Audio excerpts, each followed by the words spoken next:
Okay, everybody, if you can hear me, maybe give me a thumbs up in your video there. Okay. So sorry for the delay. I had to get my yelling children to go outside. Thankfully, it's nice enough for them to be outside right now. I'm in Michigan, for those of you who don't know, and it's 80 and sunny and lovely, and then we're gonna get snow on Monday. So it's just this time of the year is just absolutely fantastic. So we're going to cover a lot of ground. If you have any questions whatsoever, feel free to drop them in the chatty chat at any point. I'm going to be going through, sort of in real time, if it makes sense for us to interrupt what we're talking about and touch on that, then we will. We'll obviously get all the way to the end and try and cover as much of this as we can. So the first thing that I think is going to be useful, let me go ahead and share my screen here, is I want to show specifically, there's been a lot of confusion around pricing. So let me share my screen. Let me know if you can see this. You should be looking at the Fortress security page. Everybody see the Fortress security page? Okay. So what you're doing is basically choosing to lock in this price that's directly visible below the bulk price. Okay. And so this is going to be good for at least a year, a little bit more than a year, because we're still working on individual site licensing and stuff like that. And so obviously, as we're at a price point that's roughly 1/20th of what it costs to do WordFence, and WordFence doesn't do any of these things, clearly the price on this will go up, but we're going to obviously, as per always, we're going to try and keep people grandfathered and try and have proportional discounts relative to changes in pricing. But if you bought the 10 site, $200, additional sites are going to be $20 per site per year.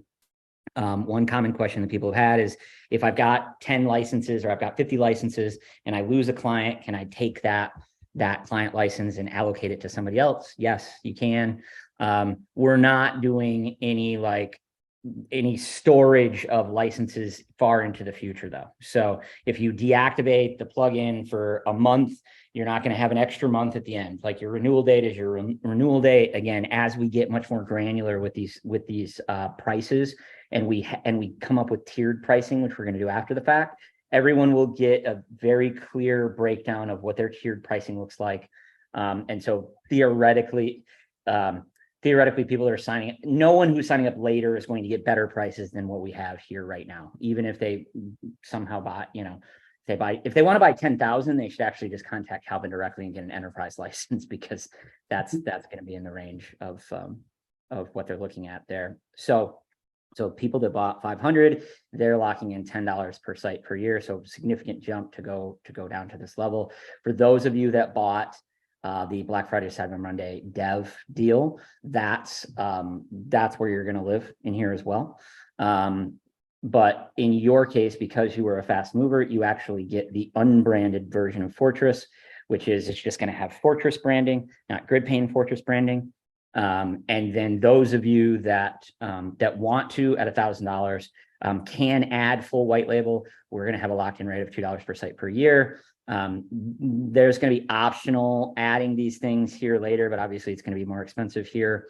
And we're adding in additional bonuses here for actually all of these, correct, Calvin? We're not going to talk about the $500 one today. I think we're going to do that on Monday, but we are going to talk about, obviously, the unbranded version. That's one of the bonuses here. And then full white label for all sites, we're adding into 2,000 as well. So if you were one of the first 10 people that were the first movers, then you've got that. But anybody that chooses to go up to the big boy plan, GridPane person plan, that's available there. And then we're going to have some more cool stuff that we're going to talk about on Monday. So hopefully that makes it clear for people. We had a lot of people that were sort of all over the map, not knowing, like, what about next time? What about the next ones? So hopefully we've written this out in 3 or 4 different places. Hopefully we've covered that as much as we need to. One thing that I think is really useful to point out, and I think a couple of you have had questions around this, like, when is this going to be more sort of seamless to install? It's important right now that we want everybody that's using it to actually be testing it and sort of just understanding this process, so that you know why it is that theoretically you should turn off 7G in order to test this, why it is that you need to make sure that you have the most current up-to-date version of the Redis object cache. You know, that just skimming this documentation at least once. You don't need to go way down the rabbit hole like we're going to do here today with Calvin. Actually, that is the incorrect one, Patrick. That is like the what Fortress does is part 2 that you need to look at. Oh, sorry. So Steve has part 1 and part 2. Good thing you're here. Quick start configuration guide. Yeah. So this one, yeah, 13-minute read. I think it's worth it to go through and understand why it is that that all of these things are as hardened as they are. But as I've said in a couple other places, you know, pretty much if you have the most current, if you don't have 7G on and you have the most current Redis object cache, like you can pretty much just install this as a bundle and you're turning on your 2FA and you're sort of off to the races. Yeah. But then also if you do a complex configuration like Calvin and I are going to walk through here, you should be able to just copy those things like with the cloning action. Okay. And so I can foresee a future version of the matrix in which we have, you know, maybe, you know, we'll probably have the default one. And then maybe what we'll do, which is where we're going to land here with gridpane.com, is we'll have like a hyper hardened version of this, like just the maxed out, like kind of as tight as possible settings. And so yeah, so that's what we'll demo here today. And again, maybe in the future there'll be a version that just says turn on defaults, turn on hyper paranoid mode. But I don't see us doing a lot of granular stuff in the UI, because it's just like like as with all things on GridPane, the defaults are very, very sane. If you want to go way down this rabbit hole, go way down the rabbit hole once or twice and create a boilerplate, just like we recommend in other contexts, where get your boilerplate for your firewall settings, your caching settings, your SNCO Fortress settings, the way you want them, and then just clone those things when you're building out new websites. And so to add to that, Patrick was talking about the actual configuration of Fortress itself right now. What will be streamlined, of course, is that, for example, Patrick, if you scroll down just a little bit on that page. Here, yeah. Yeah. For example, that you don't need to define like a cache exclusion rule for Fortress. Like that stuff, I'm assuming, will be automated pretty soon. Yeah. When you like just click a button in the UI, like install Fortress on the site, that you don't have to configure the boilerplate basically between GridPane and Fortress. Yep. Does that make sense? The difference? Yeah, absolutely. But then again, it's not that difficult if you just follow step by step the documentation that Steve wrote down there. I just installed Fortress on gridpane.com as well, and I literally just followed those steps. And it's like, obviously for me, it takes less time, but it's like 5 or 10 minutes. It's not. It looks like scary, but it really isn't. Yeah. Once you it takes a lot longer to read this and comprehend it the first time, but then once you understand what it is that you're looking for, you're just doing it once. And again, like we literally had the 7G firewall turned on, and we had the old Redis object caching plugin in place. And so you would have seen errors that are well logged and well documented. And it was literally just turn that off, turn that back on, and then you've got the new version of the Redis object cache. And just understanding what's going on behind the scenes here, I think is really useful. And so before we get into the deep dive walkthrough of, we're going to actually look at the questionnaire that Calvin's created for those of you that get the customized. We're going to go through and we're going to configure it for you and show you exactly what that looks like, which is what we're going to do on gridpane.com. I think it's useful to take a quick look at this thread here. Was it the super thread, Calvin, where people were asking about how we sell this thing? Yeah. Actually, you should be able to find it really quick as you check the last notification, because I tagged you there on the thread. Yeah, so you should be able to pull it up quickly. Yeah, so a lot of people have been asking, how do we sell this? How do we go and turn around to our clients and explain the value of this? Yeah, it's somewhere in there. I think I clicked on the wrong one. Well, whatever. So a lot of people are asking, like, what do I, how do I explain this to my customers? And what I would say is that if you're hoping to be able to explain things like this, and what two-factor authentication really means, and what an Argon 2-based drop-in hashing schema is, just stop. Quit while you're ahead. There's going to be a whole bunch of people, even on GridPane, that are GridPane power users, that are not going to understand what's actually happening behind the scenes with this, and that's perfectly fine. What I said in the thread was, actually, if I search for automatic, I think it will be one of the most recent responses. Nope, not that one. Maybe somebody can find it for me while I'm You can digging. I'd go click on the notifications on the top right of your screen. Yeah, no, I already did. It's just taking And you me to didn't a find it? different spot. It's taking me to a different spot. Yeah, It's the problem is there's Facebook. 200 responses in this thread here. Yeah, Here it it's is. this one. I think This one. Yeah, it's yeah, this one, this yeah. one. So this is the answer that I gave, and again, my point here is the vast majority of the people buying this, no offense, aren't going to understand half of the underlying technology. But if you do need an elevator pitch, I think what you do is you actually just lean on social proof and you lean on big numbers. Okay. And so if they're asking you questions about, like, how is it that my site is more secure with you than if I go with Kinsta, this is something that I just came up with off the cuff. We've partnered with an enterprise solutions partner who's backed by the $8 billion parent company of all things WordPress, which is Automatic. Hundreds of thousands of websites have been built on this platform, and we've integrated technology and security protocols from independent security researchers who've helped secure 17 million websites. There's no such thing as perfect security, but we've gone as far down this rabbit hole as we can go, certainly at this budget. If these people want to spend hundreds of thousands of dollars on having crazy HIPAA compliance audits and SOC2 and all of these other things, like, you can go further down this rabbit hole, but I would just say these things. And so, but that's not going to come at like $5 a month for a client either. Exactly. And so that's the point that I think is really most important here, is that, add $5 a month or don't, like, literally bake this into your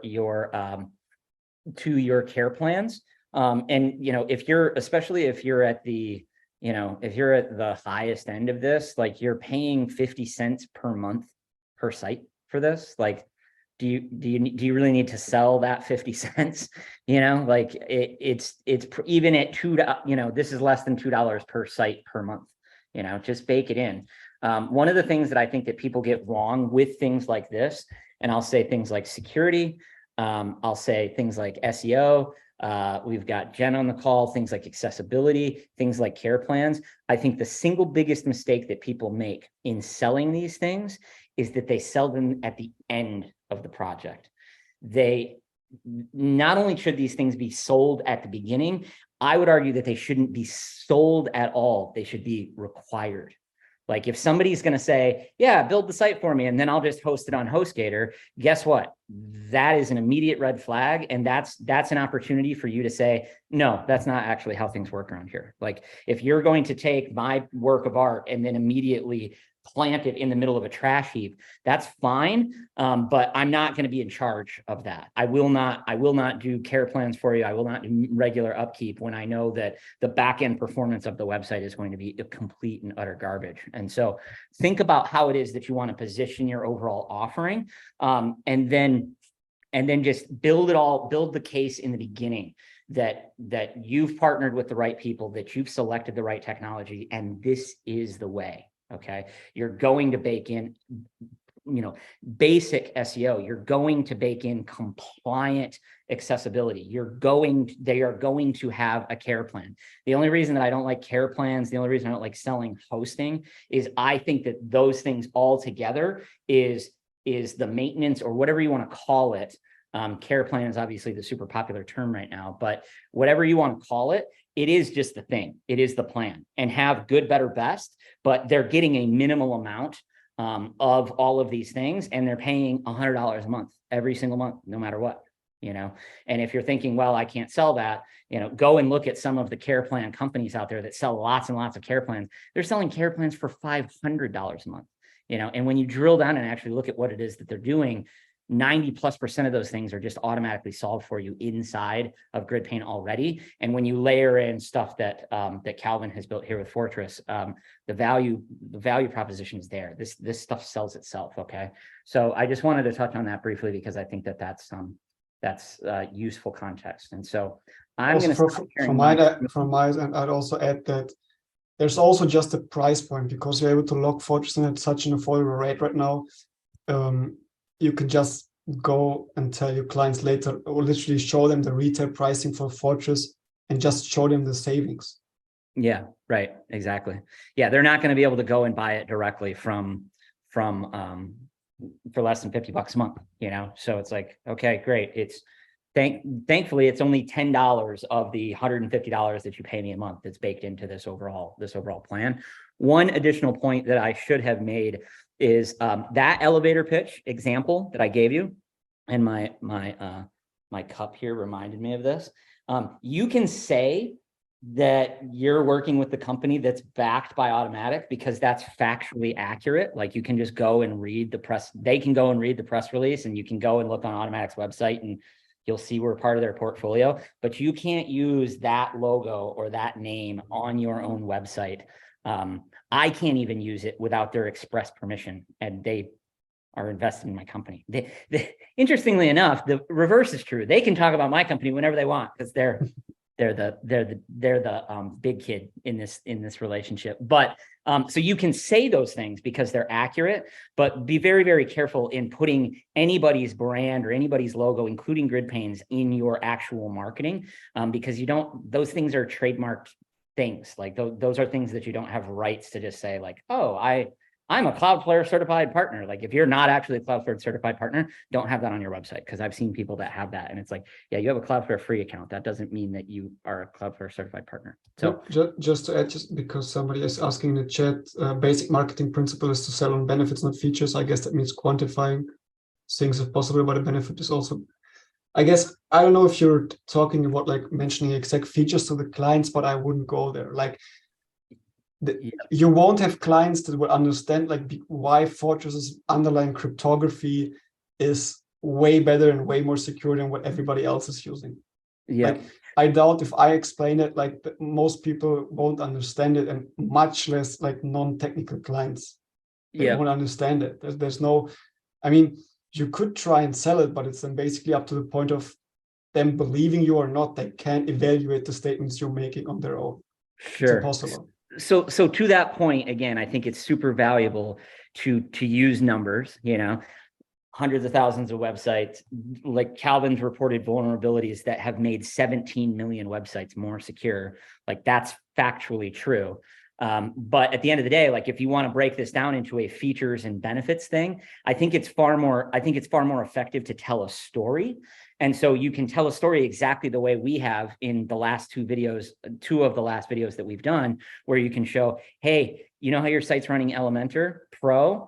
There was a huge hack that happened that if you'd been running Fortress and you'd had GridPaint configured properly, the biggest negative impact would not have happened to you. You would have not even noticed that you were susceptible to this really big vulnerability. Or, hey, have you ever heard of Linus Tech Tips? Have you seen this video? Oh, no, I haven't. Well, this guy has 17 million followers and his site got hacked, and he had 2FA, he had all the right things in place, but he still got hacked. And it took them hours to figure out how to fix it.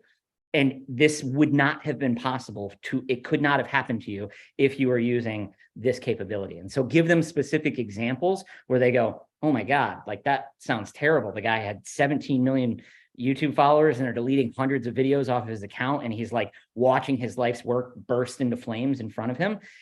And that would not happen to me. Okay, great. Next. And then you can move on through the sales process. You don't need to go Argon-based password hashing because they're just going to glaze over, you know, and fall asleep.